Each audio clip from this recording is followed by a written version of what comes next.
질문을 받도록 하겠습니다. 자, 손을 들어보세요 한번. 네, 우리 저 한진호 사장님. 저 한진중공업 최성문 대표입니다. 네. 요즘에 이제 그 세월호 침몰 사건으로 인해 가지고 전 국민이 이제 좀 슬픔에 젖어 있는데요. 네네. 제가 이제 그 사고를 보면서 느끼는 거는 네네. 우리들이 이제 그 물질적인 그 생활 수준은 이제 선진국에 어느 정도 들어갔지만, 네, 맞습니다. 정신적으로는 아직까지는 후진성을 벗어나지 못하지 않았나 이런 생각이 들더라고요. 네네네. 그래서 이제 우리가 이제 무슨 일이 생기면은 이제 남 탓을 하고 또는 뭐 이 그렇습니다. 불법을 마음대로 뭐 아무렇게나 막 저지르잖아요. 그렇습니다. 그리고 이제 또 남 잘 되면 또 배 아파하고, 네. 이런 잘못된 정신은 바꿔줘야 되지 않느냐 이렇게 생각을 하거든요. 네. 그래서 생각해 본 게 이제 만약에 부처님이 이번 사고를 보셨다면은 네. 저희한테 어떤 메시지를 주셨을까 이런 게 궁금했었잖아요. 네. 큰 스님께서 여기에 대해서 한번 말씀해 주시면 고맙겠습니다. 좋은 질문이세요. 박수로 맞으세요. 네.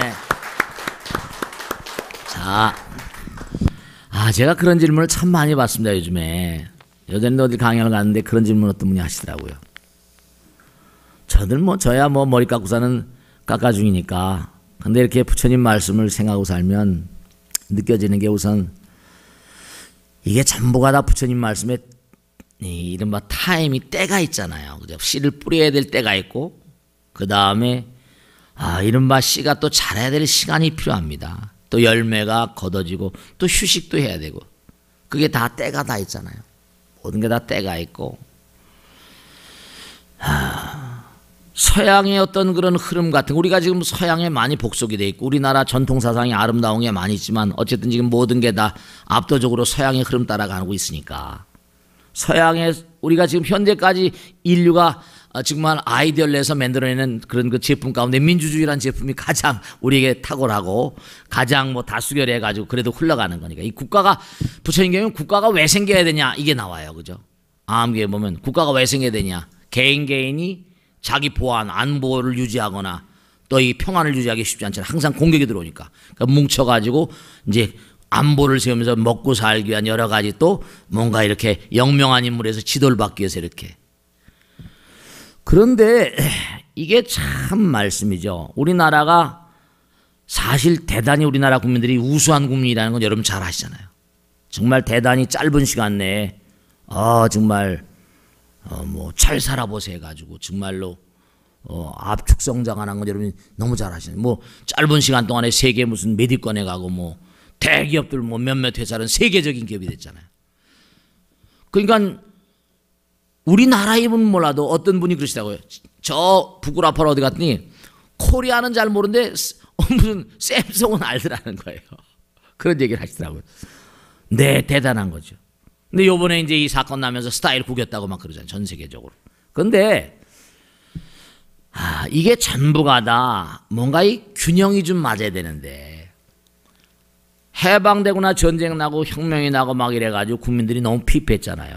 제가 어제 KTX를 타고 내렸는데 이렇게 KTX 내 테레비가 이렇게 나오는데 대학생 20대 72%가 우리 사회는 공정하지 못하다 이렇게 얘기를 하다는 겁니다.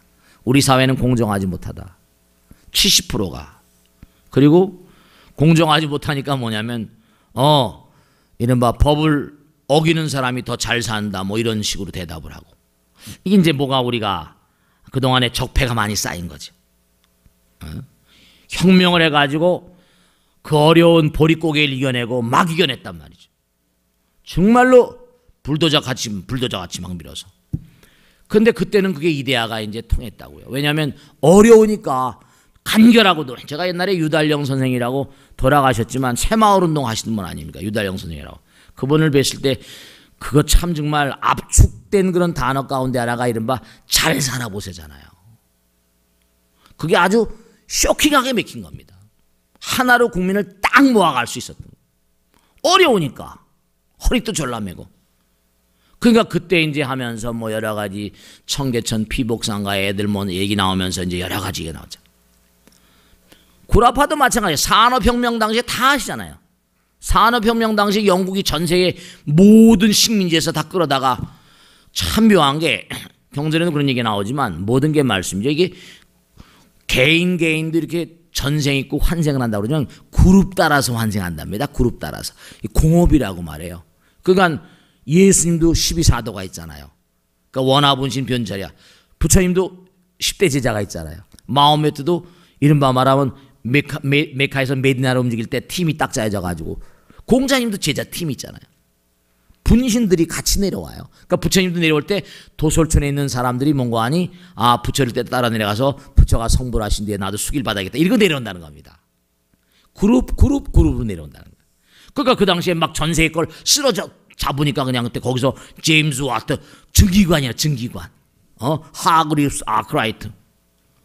이게 뭔가 산업혁명이라고 또 그래요. 문해혁명도 마찬가지예요.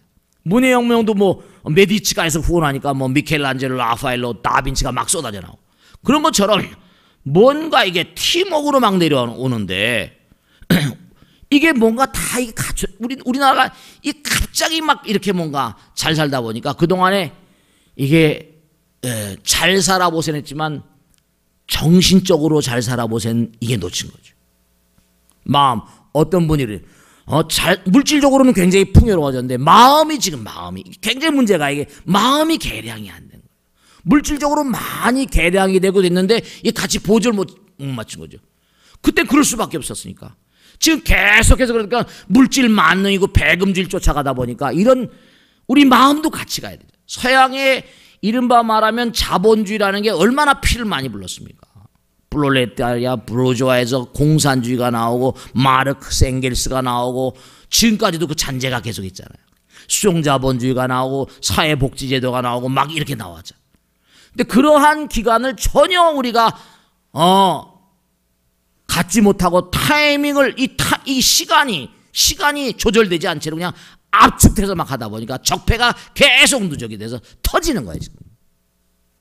정말 이제는 우리 사회 지식계층에 계신 모든 분들이 마음을 개량하는데 정말 혁명적인 어떤 노력을 하지 않으면 이게 뭔가 우리가 이 단계를 잘 넘어갈 수 있는 길들이 좀 쉽지 않을까 그런 생각을 해봅니다. 아시겠죠? 네, 다음 질문 받겠습니다. 네, 자 다음 질문. 네, 우리 김석도 의장님. 네, 바쁘신데 오셨네. 네, 박수로 맞으세요. 네, 네. 6월 4일 날 이제 지방선거가 있습니다. 네네. 근데 최소한도 그래도 지방자치의 장이나 또는 교육감이나 지방의원이 되려면은 기본적인 어떤 자질 또는 덕목 또 전체의 단체를 이끌어 나갈 수 있는 리더십 이러한 모든 부분을 총괄해서 기본적으로 이 정도는 갖춰야 되지 않겠느냐. 그렇습니다. 얼마 전에 뭐 공천 문제도 보면은 더 엄하게 한다 했는데 내용적으로 보면 더 좀 엄하지 않는 어떤 정실이 움직거리는 어떤 그런 부분도 또 많이 또 언론에 보도가 되고 그렇게 됐었습니다. 선생님께 좋은 또 현문을 부탁드립니다. 예, 박수로 맞으세요. 네, 고맙습니다. 네. 이 탁월한 지도자의 문제는요, 부처님도 고민을 많이 하신 거예요. 이 부처님께서 지도자에 대해서 아주 많은 말씀하셨어요. 그리고 특히 뭐냐면 그 당시의 왕들, 그 당시에 뭐 빈비사라왕이나 우전왕이라거나 그 당시의 왕들과 대화를 나눈 기록들이 많이 나옵니다. 경전에. 예. 우선 법행왕이라고 그래가지고 부처님께서 이 법답게 사는 그런 그 왕들을 많이 강조하셨어요. 지도자들의 덕목. 아까도 말씀했지만 아리스토텔레스 같은 사람들은 정의가 지도자의 가장 중요한 덕목이라 정의. 라이너드 니버이죠. 라이너드 니버라는 유명한 그런 또 사상가가 있는데 목사님이기도 하시죠. 니버라는 사람은 정말 도덕이야말로 지도자의 가장 중요한 덕목이라고 하고 맹자님은 맹자에 그런 얘기 하셨잖아요. 맹자는 덕치주의. 덕이 가장 근본이다. 그런데 시대가 많이 바뀌었죠. 시대가 많이 바뀌긴 했는데 근데 중요한 건 부처님 말씀에도 뭐 아리스토텔레스라거나 라이너드 니버라거나 혹은 무슨 뭐 맹자님 말씀이라고 보면은 하나같이 뭐냐면 그렇잖아요. 공자님도 마찬가지죠. 내가 하기 싫은 일을 남에게 시키지 말라고 나오잖아요. 그죠? 그건 뭐냐면 내 몸과 네 몸, 나와 너가 둘이 아니고 하나인 마음으로 내가 리더가 된다고 하면 그것도 마찬가지인데요. 경제력은 이렇게 나와요. 이번에 내가 출마해서 내가 시장님이 되겠다, 무슨 교육감님이 되겠다, 지방의원이 되겠다 이렇게 나오시잖아요. 그죠? 그런 분들은요. 그게 이걸 생각하셔야 됩니다. 여기 CEO가 되신 분들은 전부 다 말이죠.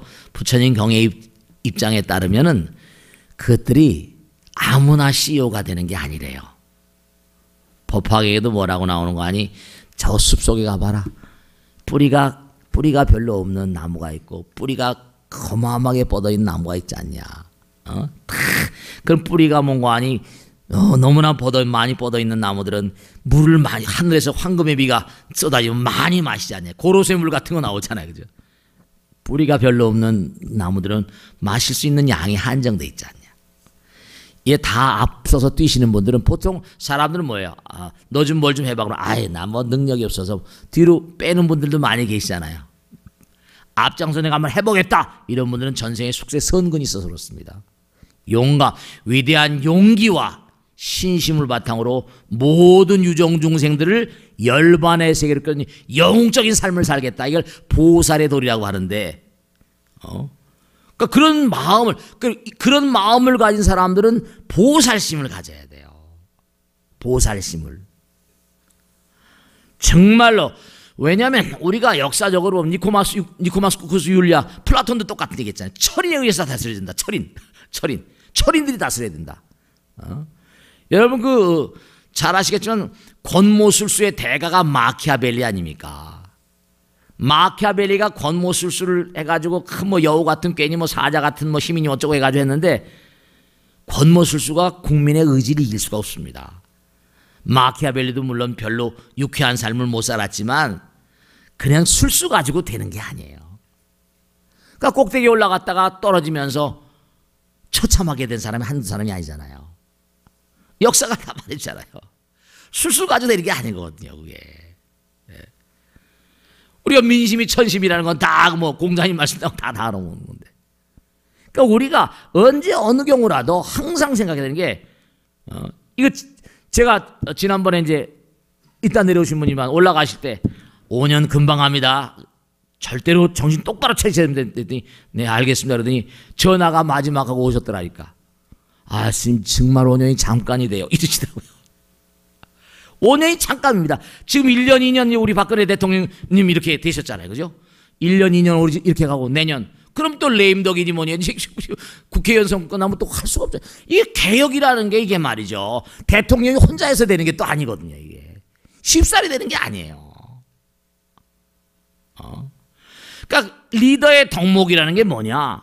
매일매일 살면서 매일매일 개혁하는 마음. 매일매일 나도 개혁하고 정말 몸과 마음을 내 지역구 주민이라거나 매일매일 자기를 돌아봐야 돼.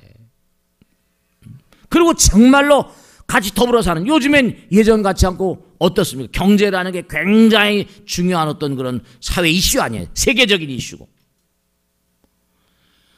그러니까 여러 가지 정말 스스로의 반성과 성찰과 정말 공부도 열심히 해야 되고 정말 그 누구도 뭔고 아니 말릴 수 없는 어떤 그런 마음 가운데 도덕력과 윤리성을 바탕으로 해가지고 용감하게 많은 사람이 이끌어갈 수 있는 그런 이데아가 정말 중요합니다. 아무리 무슨 시대가 바뀌었다 하더라도 맹자가 말한 무슨 맹자님께서 말씀하신 덕치라거나 플라톤이 얘기한 철인 정치라거나 계속 유효합니다. 그러니까 끊임없이 자기를 성찰할 수 있는 그런 이데아가 없는 사람이라면 절대로 그 자리를 내려놓는다 하더라도 많은 사람들 파스칼의 빵새 나오잖아요. 나는 절대로 죽음이 두려운 게 아니라 내 무덤 위에 던져질 수많은 사람들의 질타의 소리가 더 두렵다. 내가 내려온 다음에 수많은 손가락질을 어떻게 당할 것인가. 무덤 위에 던져질 무수한 사람의 비난이 더 두렵다 이렇게 얘기했죠. 마찬가지로 정말로 자기가 올라가는 거 이거는 숙세서는 거니까 아무나 내가 한번 해보겠습니다. 많은 사람에서 멸사봉공하겠습니다. 이건 대단히 좋은데 올라간 다음에 그 다음에 손가락질 받는 거. 떨어지면 추락하고 자살하고 그런 사람 있잖아요. 이게 곤란하잖아요. 이게. 처참하잖아요. 우리나라는 가만히 보면 정말로 짧은 누굽니까? 그 유명한 미국에 지금 살아있는 그 후쿠야마인가? 그 뭐라 그랬습니까? 참 대한민국이라는 나라는 짧은 시간 동안에 너무나 민주의 드라마틱한 뭐 발전상을 보여주고 있는 나라다. 너 진짜 그래요. 짧은 시간 내에 너무 드라마틱하다니까요. 우리는 너무 압축돼서 막 하고 있으니까 말씀.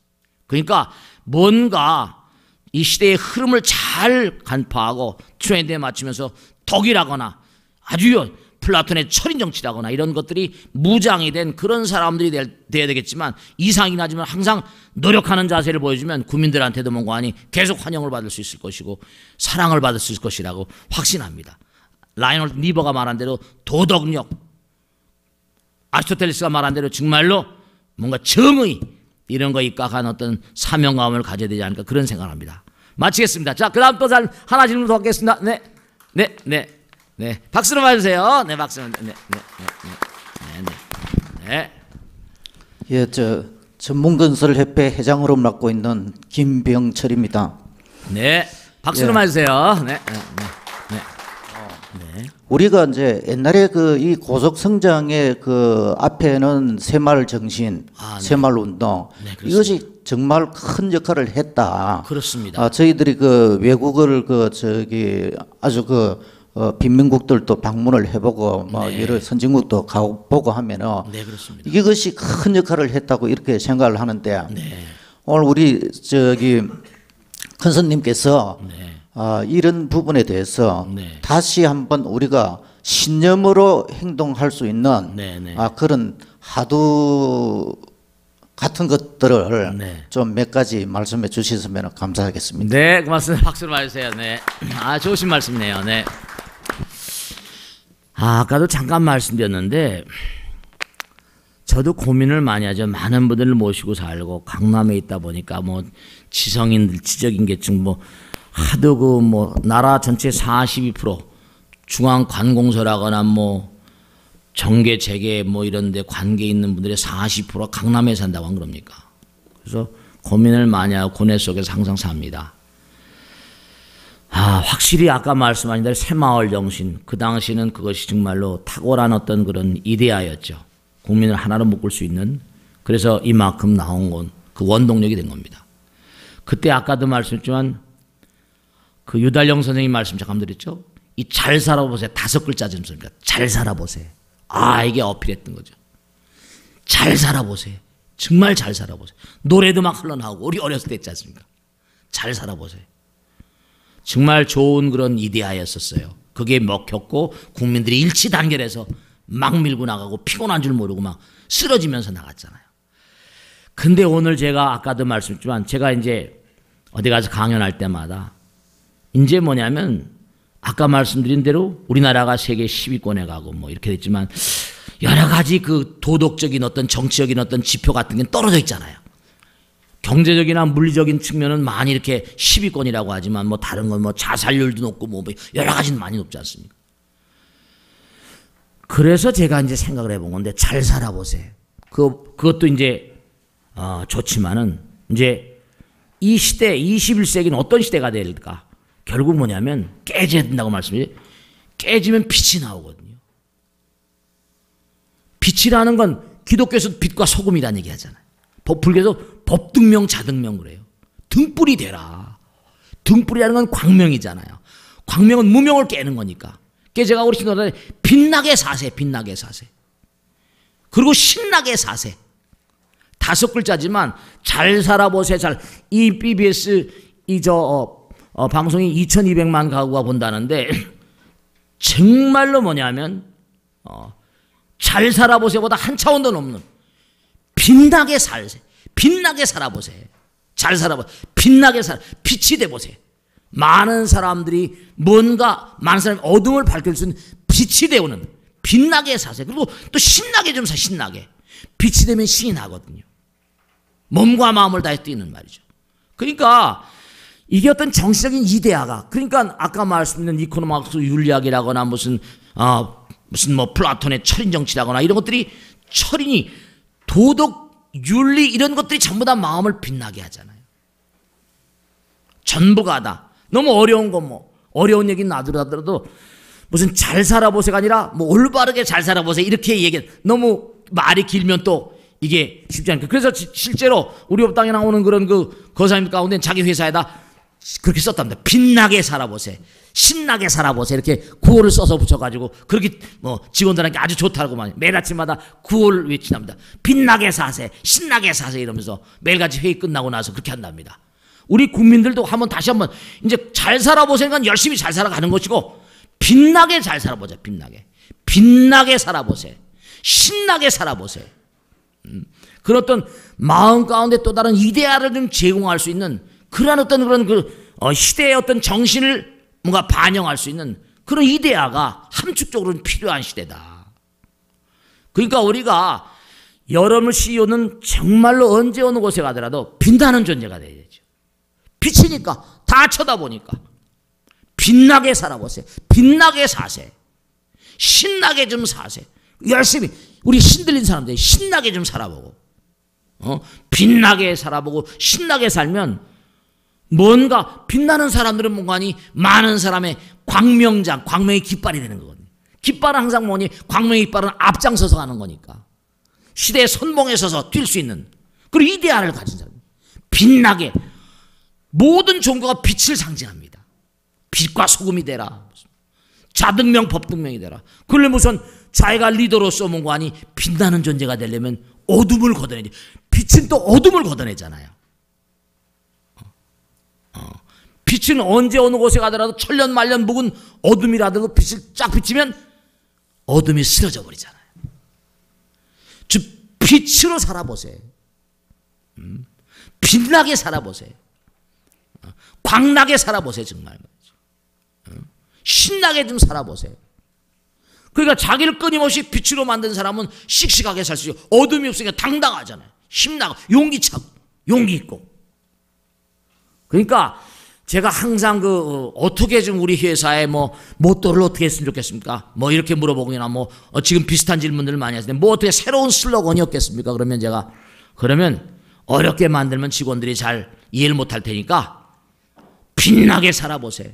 우리도 한번 빛으로 살아보세요.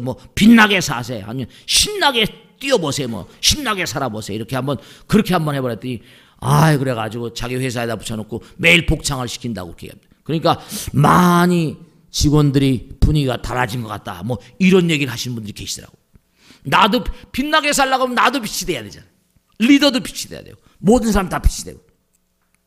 빛은 사회의 어둠을 걷어내잖아요. 광명으로 사는 사람. 빛이라는 건 어느 종교나 다 빛이 되라고 그러죠. 어느 종교나 막나요. 소금이 되라고. 법등명, 자등명, 내 자신을 등불로 삼아라. 법을 등불로 삼아라. 등불, 횃불. 그러니까 정말 빛나게 살아보세요. 빛나게 사세요. 신나게 사세요. 신나게 살아보세요. 그런 이데아로 다시 한번 우리가 뭔가 빛은 전부 다 하나로 묶는 위대함이 있거든. 모든 만상이 다 해바라기도 빛을 향해 딱 피잖아요. 빛을 바라보면서 모두 그게 자랍니다. 태양이 없으면 살 수가 없잖아요. 빛나게 살아보세요. 빛으로 살아보세요. 신나게 살아보세요. 정말 신으로 살아보세요. 그러면 다른 쪽에서 이상하면 신 같은 마음으로 우리 불교에서 부처님으로 살아보세요. 그러죠. 부처님으로 살아보세요. 부처님 같이 이런 말을 해요. 우리도 부처님 같이. 그러니까 모든 국민 전체로 한다면 신나게라는 말이 있으니까 나게라는 건 발산하는 거죠. 빛을 발산, 나오게 하는 거니까. 빛이 나오는 사람, 신이 나오는 신나게 살아보는 그렇게 한번 뭔가 새로운 화두 삼아서 그렇게 해보면 좀 어떨까 그런 생각을 해보는 거죠. 자, 질문 받겠습니다. 질문하세요. 누가 질문할까? 거사님 하시겠어요? 네, 박수를 봐주세요. 네. 네, 안녕하십니까. 네. 능인불교대 일기 졸업생 이덕형입니다. 감사합니다. 고맙습니다. 박수 해주세요. 네, 반갑습니다. 네.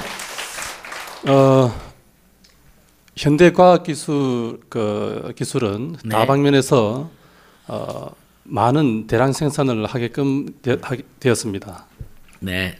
지난 4, 50년 전과 비교하면 분명 대량 생산이 일어나고 있고 또한 대량 소비가 일어나고 있습니다. 그렇습니다. 그럼에도 불구하고 뭔가 부족하다고 느끼고 네. 또 행복하지 않다라고들 이야기를 하고 있습니다. 그렇습니다. 뭔가 맞지 않는 것 같아요. 네.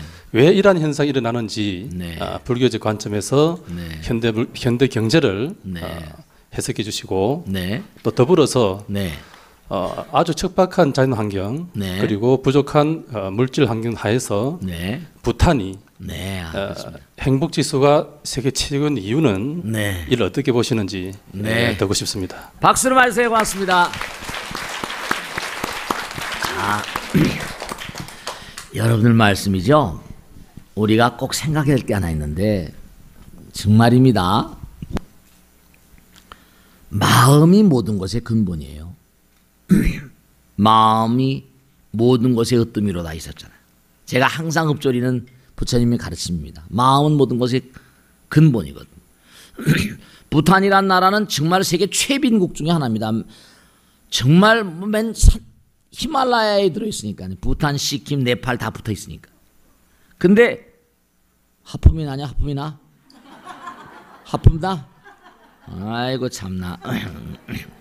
그러니까 저 사람은 부탄으로 보내겠구나. 부탄으로. 근데 부탄이란 나라는 최빈국인데 사람들이 질문해요. 스님, 부탄이란 나라는 최빈국인데 유엔에서 나온 유엔 연감에 보면 행복지수가 최고란데 도저히 믿을 수 없습니다. 어떻게 그렇게 나올 수 있습니까? 척박한 땅이고 최빈국인데. 여러분 있잖아요. 이걸 아셔야 된다.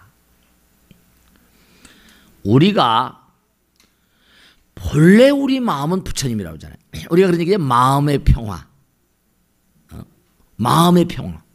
마음의 평화라는 게 이게 여러분 내 마음이 정말 부처님 마음이 되고 하나님 마음이 되면 어떻게 돼요? 내 마음이 정말로 옛날에 한산습득의 시에도 나오지만 저 중림칠연이니 해가지고 숲에서 아무것도 누리지 않고 그냥 숲속에 자연 속에 사는 사람들, 자연과 더불어 사는 사람, 돈도 필요 없단 말이죠.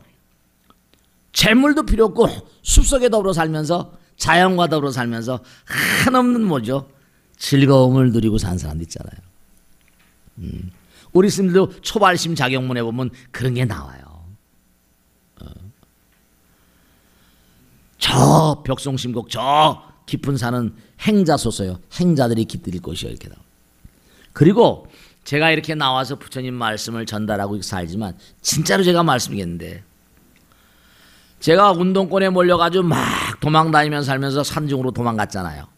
근데 지금도 너무 괴로운 게 아니 어떤 사명감을 가지고 이렇게 뛰고 있긴 합니다만은 내가 만약에 그 운동권이 아니 돼가지고 깊은 산중에 몇 년을 살던 기간이 없었으면 내 마음에 정말 어떤 평안이나 영혼의 평안, 이 세상에서 그러한 평화를 다시 누려볼 수 있을까? 아무것도 정말로 산중에 사니까 뭐 먹는 게 뭐 거기서 무슨 뭐 가스렌지가 있습니까? 뭐 쌀가게가 있습니까? 뭐가 있습니까? 먹는 것도 없는데도요. 뭐 시장을 가요. 뭐가 있어요? 근데도 자연 그 자체가 벌써 봄이 오면요 봄바람 냄새가 있습니다. 여름이 여름바람, 뭐 새마바람 뭐 이러잖아요, 그죠? 마바람 뭐. 여름엔 또 여름바람의 냄새가 있고 가을은 가을바람이 좋고요. 산천계가 겨울이면 겨울대로 눈 속에 너무 아름다워요. 그리고 바라는 그런 거 들어오셨죠? 무소유의 대자유. 뭐 우린 다 욕심을 가지고 있습니다만 다 내려놓으면 평화로운 걸 잘 모르세요. 그러니까 부탄에 사는 사람들은 뭐냐면 정말로 산이 전부 다 있나라니까. 여러분 정말 우람한 산을 바라봐도 그렇잖아요. 그런 거 아세요? 여러분 길을 가다가 뭐 이렇게 맛있는 그런 냄새가 나면 냄새만 맡거나 생각만 해도 뭐라? 침이 나와요, 안 나와요? 그럼요. 옛날에 그런 거죠. 자린고비는 뭐죠? 굴비 하나 매달아 놓고 되게 맛있겠다. 그러고 넘어갔다는 거 아니에요. 마음자리. 중요한 건 뭐냐면 우리가 첫째로 뭐냐면 정말 우리가 꼭 생각해야 되는 게 위대한 그런 이상을 가진 아이디어를 가졌던 부처님이라거나 뭐 예수님이라거나 무슨 다른 종의 뭐 마음의 뜻을 걸지 그렇지만 다 위대한 그런 성자들은 무슨 생각했는 거 아니? 마음이라는 것이 얼마나 위대한 것인가를 그들이 깨달았던 거예요. 근데 문제는 뭐냐면 우리가 사는 이 사회가 잘 살아보세요, 잘 살아보세요. 오늘 아침도 그런 얘기 했습니다. 너무 가난하다 보니까 또 선진국도 있고 막 그러니까. 여러분, 미국이라는 사회가 3억 정도 인구가 되는데 우리가 미국을 굉장히 뭔가 하니 선진국이라고 막 하고 그러잖아요. 그리고 물론 잘 살아요. 그런데 미국도 고민이 굉장히 많은 나라입니다. 여러분. 그걸 아셔야 됩니다. 미국도 제가 미국의 사업장이 뭐 사업장이라기보다 뭐 운영하는 게 있잖아요. 그죠? 보면은 정말로 미국도 고민 많고 그 대신 뭐냐면 미국은 법이 대단히 무섭습니다. 가차가 없죠. 우리나라처럼 법을 자의적으로 어떻게 뭐 권력자가 이럴 수 없어요. 법이 그래도 살아서 꿈틀대니까 저 거대한 사회가 움직인다니까. 거기도 보통 문제가 많은 게 아니에요.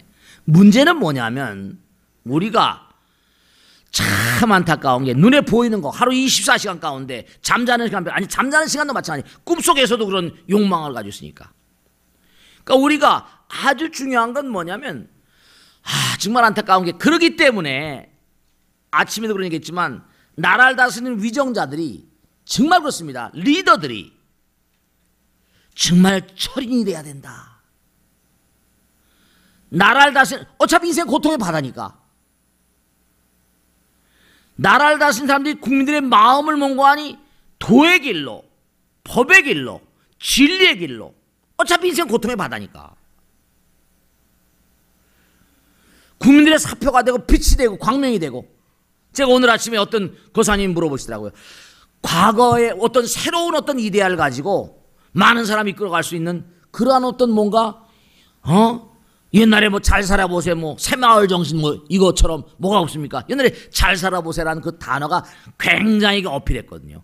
가난하니까 물질적으로 짧은 시간 내에 막 드라이브를 걸어서 경제개발 5개년 계획 공산주의나 막 독재사회 사는 걸 막 드라이브를 걸어서 이만큼 잘 살게 된 것도 사실은 큰 공인 거예요. 근데 그 적폐가 너무 많이 쌓이다 보니까 물질적으로만 잘 살다 보니까 돈이면 최고라는 사상이 너무나 팽배되어 있는 거예요. 당장 중요한 건 미국이라는 사회는 뭐죠? 지난번에 제가 깜짝 놀랐는데 워렌 버핏이나 빌 게이츠 다음에 130억 달러를 미국에 계속 익명으로 헌금을 하고 기부를 했던 사람을 찾을 수가 없는 거야. 이름 나타내지 않는 거예요. 근데 이 사람을 갖다가 언론기관에서 추적을 한 거예요. 왜냐? 그 사람은 기부할 때마다 은행 계좌로 하니까 어디를 계좌할 거 아니에요. 그 계좌를 추적해서 쫙 찾아 익명으로도 한 거예요. 찾았어요. 근데 그 사람이 왜 날 찾냐? 내가 사회에서 돈을 냈다고 해서 내가 유명해질 이유가 뭐냐? 이렇게 돼. 내가 돈을 뭐 좀 사회에서 이바지했다 해서 내가 유명해질 이유가 뭐냐? 그렇게 얘기를 하는 거예요. 정말 그런 윤리적인 이데아가 그 부자들의 마음 가운데 자리 잡고 있는 거예요. 구라파도 마찬가지고. 민주주의라거나 이른바 말하면 자본주의라거나 이런 것들이 극성을 피우고 있지만 그들의 마음 가운데 윤리적인 차원, 도덕성 같은 건 아직도 꿈틀대고 살아있는데 우리나라는 짧은 기간 내에 그러니까 천민자본주의. 그냥 잘 살아보세요. 그러니까 어떤 문제가 오는 거 아니? 그냥 누리려고만 하고 그냥 물질적인 충만감을 누리려고만 하고 마음이 가난한 거예요. 마음이 너무 이게 제대로 도야가 안 되고 그러니까 계속 개걸스럽게 돈이 이런 걸 천민자본주의. 아직 국민들의 민도랄까 이런 것들이 더욱더 숙성이 되질 않아서 세월이 좀 흘러. 그 이런 바다 뭐 진도 사태 같은 것도 전부 다 마찬가지. 대충 적당 이게 도저히 안 되는 거거든요. 그러니까 허점이 자꾸만 드러나는 거예요. 너무 빨리 가다 보니까 이게 전부 다 시간이 어느 정도 들어야 되거든요. 씨를 뿌리면 어느 정도는 자라야 되고 어느 정도 뭐라 수확을 하고 쉬어야 되고 이런 기간이 있어야 되는데 그게 안 되고 대략다 막 하다 보니까 잘 살게 된 데는 마음이 궁핍해져서 마음이 뭔가 아니 제대로 그러니까 이건 뭐냐? 교회도 많고 절도 많고 뭐 성당도 많고 다 많은데 근본적으로 뭐냐? 국민들을 그러니까 정말로 요즘에 진보주의라는 게 뭐냐? 자본주의 어떤 그런 그 병폐를 해결하기 위해서 진보 사상인데 워낙 우리나라가 보수 사상이 튼튼하다 보니까 쉽지는 않지만 점점 뭔가 이렇게 뭔가 변해갈 것이다. 그런 기대를 가지고 있는 거죠. 그 우리 마음 가운데 부처님 말씀에 따르면 영혼을 향하는 마음. 그러니까 갈고 닦으면 부처가 되죠. 또 끊임없이 이기심을 끝내가다 못해요. 악마의 마음도 같이. 그러니까 우리 마음 가운데 무슨 마음이 있어요? 이기심과 이타심이 병존하잖아요. 그런데 흔히 말하길 욕심도 끝이 없다고 하라고. 그죠? 네. 근데 우리가 그 마음을 부처님 마음을 쓰면 이 마음도 또 뭔가 아니 부처님이 되잖아요. 그게 부처님 마지막까지도 악마와 싸웠다고 그랬어요. 욕심이 끝이 없는 거예요. 그래서 우리는 항상 뭔가 아니 마음을 닦고 모든 세상 사람들의 잘 살아보세요 아니라 정말 빛으로 살아보세요. 빛나게 살아보세요. 신나게 살아보세요. 신바람 나게. 뭔가 이 사회가 어떤 풍토, 정신적인 풍토가 좀 달라져야지만 물질 위주의 마음이 풍요로우면 이제 그렇게 돼갈 것으로 믿습니다. 우리 모두가 다 노력하면. 아시겠죠? 자, 그 정도 하겠습니다. 그 다음 또 질문 받겠습니다. 네. 자, 저 질문. 자, 보사님. 안녕하세요. 상기 수덕시민입니다. 스님. 네네. 4대 봉사를 집에서 모시는데요. 네. 묘사도 함께 지내면 맞는 건가요? 아니면 네네. 둘 중에 하나만 선택해서 지내도 되는 겁니까? 네네. 스님. 네, 좋습니다. 박수 맞으세요. 네. 자, 영혼에 대한 문제인데요. 네. 우리가 꼭 생각해야 될 게 하나 있어요. 우리가 이렇게 육신을 전부 다 가지고 있어요. 근데 육신이 전부 다 이게 우리가 공부한 대로 근진식 3, 4생연이라고 하는 것처럼 지금 여러분들이 저를 보고 계시잖아요. 계속 찍어대고 있어요? 안 찍어대고 있어요? 찍어대고 있죠. 레코딩을 하고 있어요? 안 하고 있어요? 물론 문만 열고 나가면 잊어버리지만 말이죠. 그렇지만 레코딩은 다 되고 있는 거예요. 근데 찍힌 것도 뭔가 아니 계속 찍고 있잖아. 우리 마음 가운데 해인삼매 세력고라 계속 부처님 말씀에 정말 우리가 모든 과학적인 제품 같은 것들이 전부 다 우리 몸과 관계가 있습니다. 이러니 눈, 귀, 코, 몸이 안입이설신이 그죠? 반야식이 무안입이설신이 무색성 향미촉 부르잖아요. 이게 제가 예전에도 언젠가 말씀드렸는데 여러분들 말씀이죠. 이 감각이 안입이설신이 색성 향미촉도 이렇게 둘로 나눠져 있지만 주관과 객관이 나눠져 있지만 반야식의 무득이무소득고라고 그러잖아요. 주관과 객관이 하나인 세계. 예를 들어서 언젠가 말씀했죠. 눈이 머셨는데요. 눈이 멀었는데 손끝으로 색깔을 알아내더라고요. 와, 화토를 딱 이렇게 잡겠는데 화토를 딱 손끝으로 만났는데 이 손끝으로 화토 색깔을 알아요.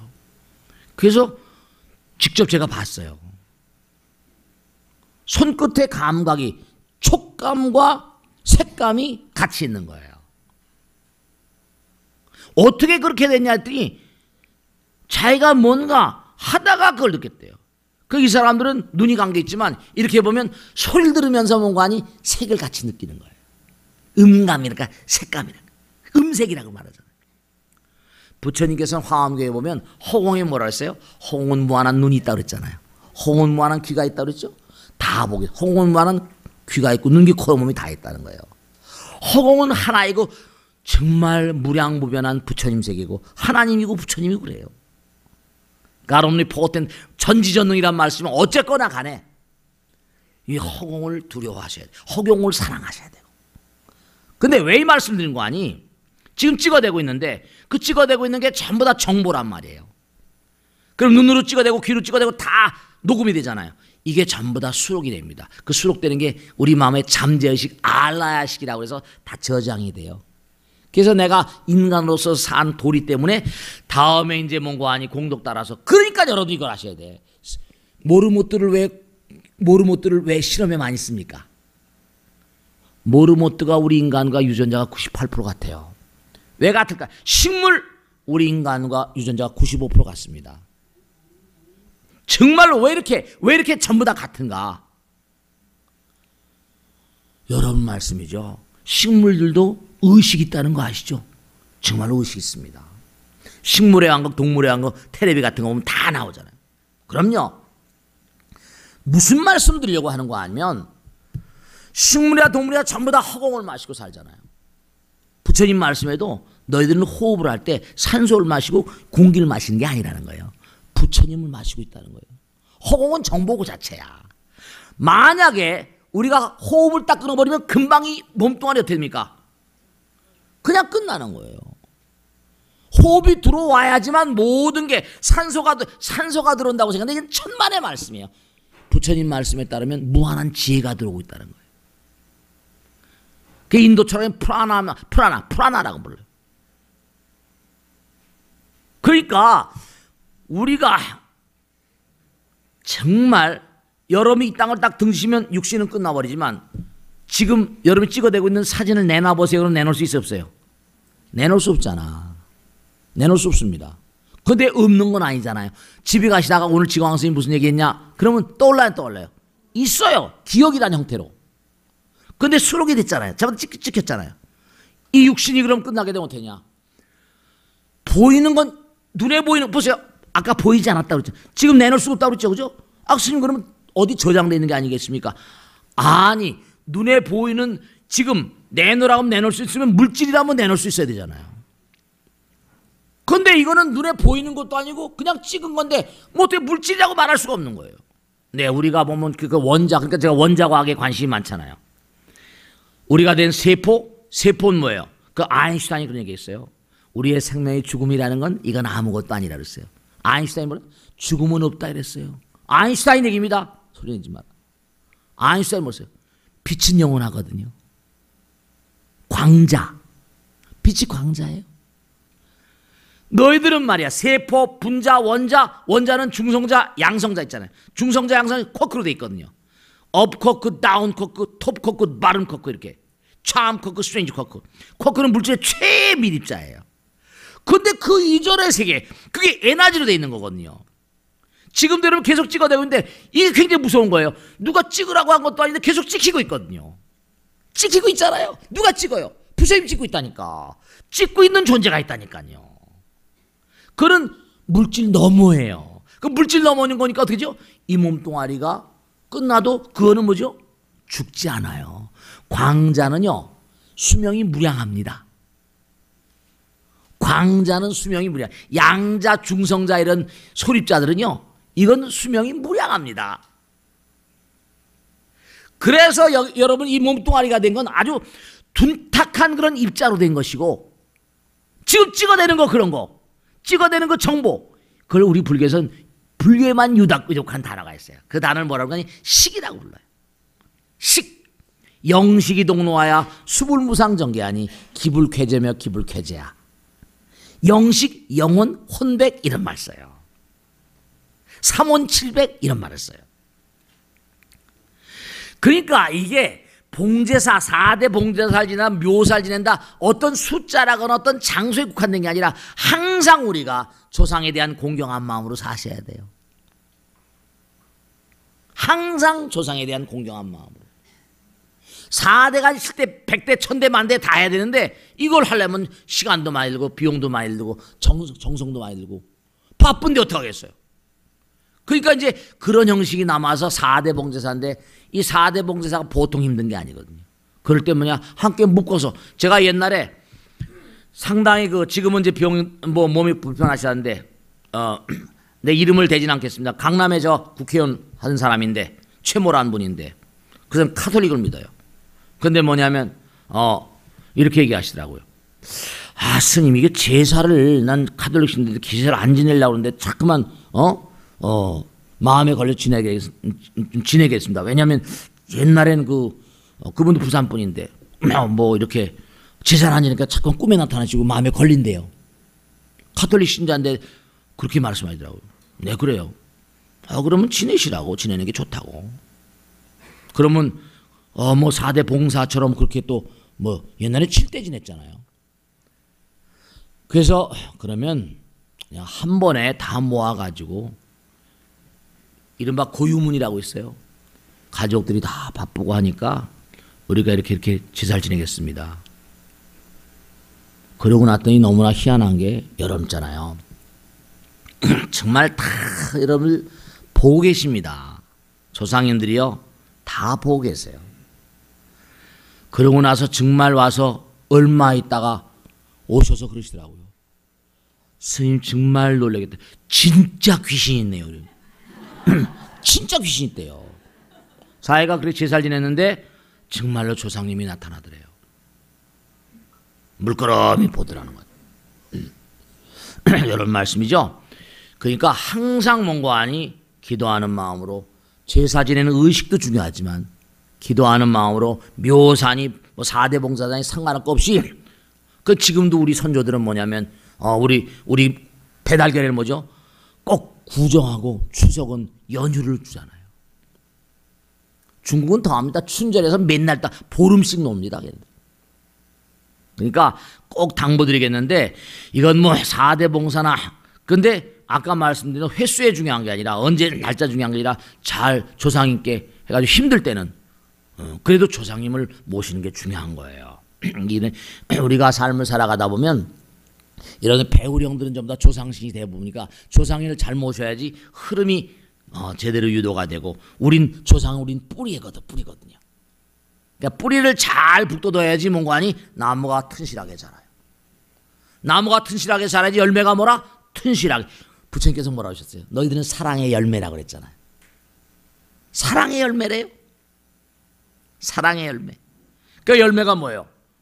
하늘에서 태양이 쨍쨍 비춰주고 비가 뿌려져요. 그가 하늘에 대한 감사, 부처님께 대한 감사, 조상님께 대한 감사 이런 게 아주 중요한 거예요. 아시겠죠? 항상 우리와 더불어서 조상님이 같이 계시고 보이지 않는 세계 이게 차원이 다 있습니다. 다음에 또 기회가 있으면 말씀드리는데 점점 이렇게 가다 보면 결국 하나로 다 만나거든요. 근데 우리는 이렇게 배달결에 우리 가족 조상 이런 게 다 있어요. 맥이 다 있잖아요. 맥이 다 있어요. 그 맥이 다 있어서 그 맥을 나름대로 존중해 주셔야 됩니다. 그래야지 우리가 힘을 받을 수 있어요. 그래서 조상님을 잘 모시는 것도 가정이 발복하는데 큰 역할을 합니다. 아시겠죠? 자, 여기서 모두 끝내겠습니다. 성불하시죠. 네, 감사합니다. 네.